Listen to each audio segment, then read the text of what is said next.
ada tugas di luar? Iya. Ada yang bantu jadi panitia wisuda? Amai, Adila. Hari ini kalian pakaiannya ada yang beda-beda. Habis pelatihan lomba. Ya udah nggak apa-apa. Kita tetap belajar. Ya, biar semangat. Bapak ajak kalian. Kalau Bapak bilang hai, jawabnya halo, halo. Biar semangat karena udah siang. Waktunya istirahat. Udah rada-rada ngantuk kalian. Hai. Halo. Halo. Hai. Hai hai. Halo. Halo halo. Hai. Hai halo hai hai. Kok tahu kalian? Nah, pada hari ini kita akan belajar dengan tema yang baru. Judulnya sumber hukum Islam. Ada yang pernah dengar sumber hukum Islam? Pernah dengar? Di mana? Di SMP. Apa yang kamu ketahui?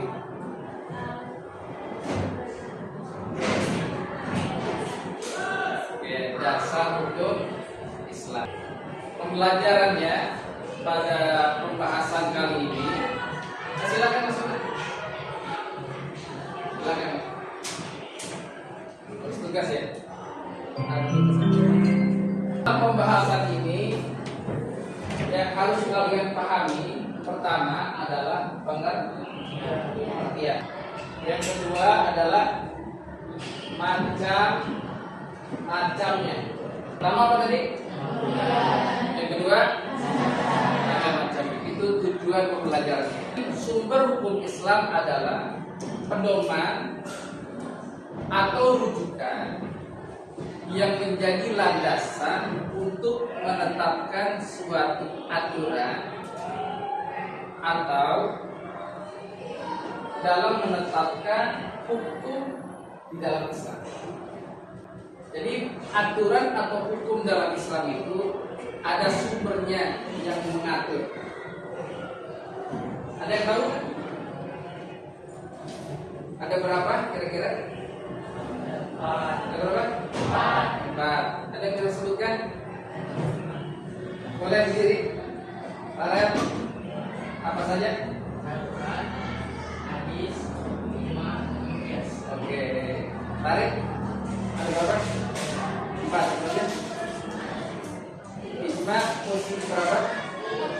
Ijma posisi keberapa? Ketiga ya. Pertama Al-Quran.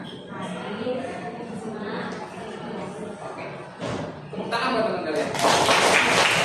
Jadi sumber hukum Islam kalau di total ada 1, 2, 3, 4. Adapun sumber utamanya nih Al-Quran dan hadis sumber utama. Lalu tambahannya ijma dan ya. Sampai sini sudah paham? Apa tadi sumber hukum Islam? Pedoman atau rujukan yang menjadi landasan dalam menetapkan suatu aturan atau hukum dalam Islam. Sumbernya dari sini. Al-Quran, Al-Hadis, ijma dan baik. Bapak minta kepada kalian ada 4 garis, berarti 4 tema. Garis 1 kalian bahas tentang Al-Quran, baris 2 tentang hadis, baris 3 tentang, baris 4 tentang ya. Bapak kasih waktu kurang lebih 2 menit atau 3 menit untuk dirumuskan. Kalian silakan rumuskan tentang tema yang kalian akan sampaikan. Silakan. Baik. Oke, kamu cukup pengertian. Kemudian setelah itu pembahasan di dalamnya apa saja. Ya, kalian boleh searching, boleh buka buku paket. Nanti Bapak minta paparkan. Nanti kelompok lain silakan untuk memberi tanggapannya seperti apa. Ya, 2 menit atau 3 menit, terima kasih. Kalau ada yang masih bingung boleh bertanya ke Bapak. Yang belakang boleh bertanya ke teman-teman. Pengertian dan hal-hal yang terkait dengan judulnya.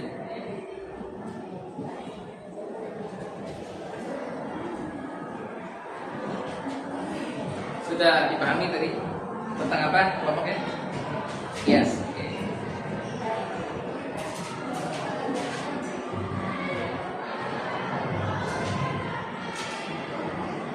Ada yang sudah siap?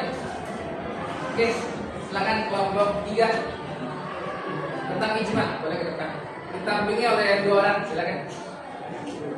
Dampingi 2 orang. Kelompok lain siap menyimak dan kalian berikan tanggapan dan penilaian kepada yang dipaparkan. Maju sedikit dulu. Ya, maju lagi.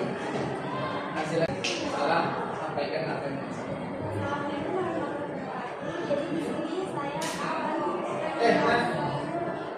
kasih kesempatan temanmu untuk menjawab salah. Oke, Bapak itu 1, 2, 3.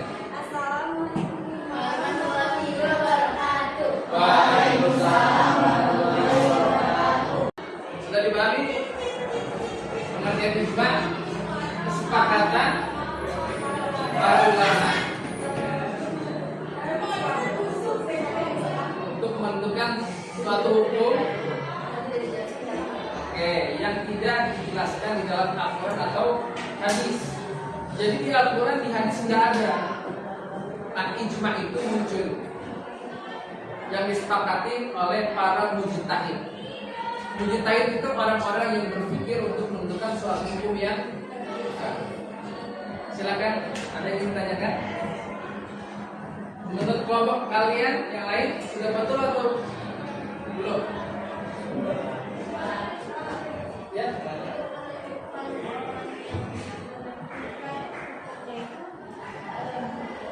Oke, teman-teman bertanya untuk menentukan suatu hukum itu bagaimana?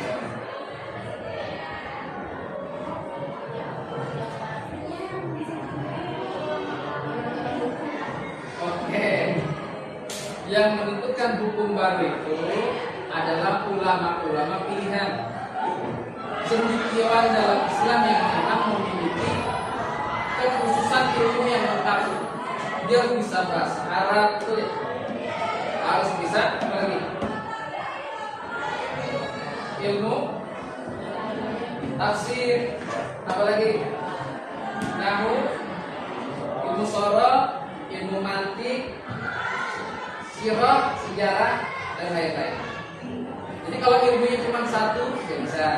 Jadi harus sempurna ilmu yang dikuasai oleh orang yang akan menyampaikan tentang hukum yang baru. Itu cari ya. Gimana? Kalau satu dari A sampai B C, apa penilaiannya? Apa? Apa? Yang silakan 1, 2, 3. Nah, 1, 2, 3. 1, 2, 3. Oke, tepuk tangan teman-teman ya. Berikutnya yang sudah siap, kelompok Al-Quran kelompok 1 boleh maju ke depan. Oke, kelompok 2 sudah siap, silakan. Kelompok 2 tentang apa? Hadis, boleh kita dengarkan ya, silakan. Assalamualaikum warahmatullahi wabarakatuh. Waalaikumsalam warahmatullahi wabarakatuh. Oke, teman-teman sudah memaparkan apa itu hadis, perkataan, perbuatan, dan juga ketetapan yang bersumber dari Nabi Muhammad SAW. Hadis ada nggak di dalam Al-Quran? nggak hadis ada nggak di Al-Quran? Nggak ada. Karena Al-Quran itu sumbernya dari mana Al-Quran? Dari firman Allah. Kalau hadis dari Nabi. Ada yang ingin bertanya terkait hadis? Apa itu hadis sobi? Gimana? Sudah paham? Hadis ini adalah hadis yang benar dan yang baik, yaitu benar dan baik. Hadis yang benar. Betul kan? Betul kan? Kamu udah tahu tuh? Baru tahu Pak. Baru tahu? Ya. Jawaban kita hadis sahih adalah hadis yang benar atau yang baik, yang bisa dipakai sebagai rujukan hukum atau dalil. Apa yang kita lakukan, sholat, puasa, itu harus ada dalil. Di antaranya sumbernya dari hadis. Oke. Coba kelompok Al-Quran, bagaimana penilaiannya? Dipaparkan. A, B, C. A. Kelompok ijma, A, B, C. A. Kelompok kias, A, B, C. Tepuk tangan untuk kalian.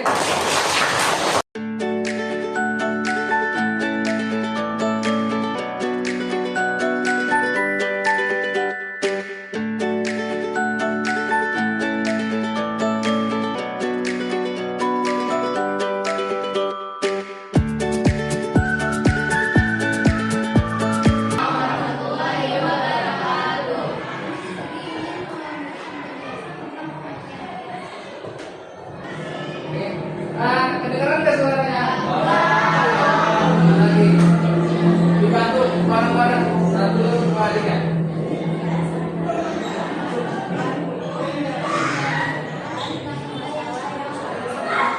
Oke, kedengeran? Sekali lagi. 1, 2, 3.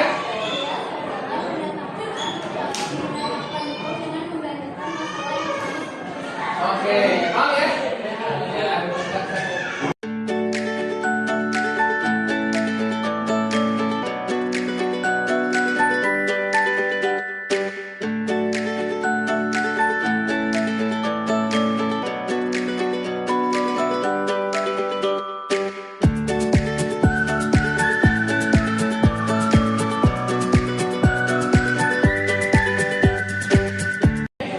Oke, nah, perhatikan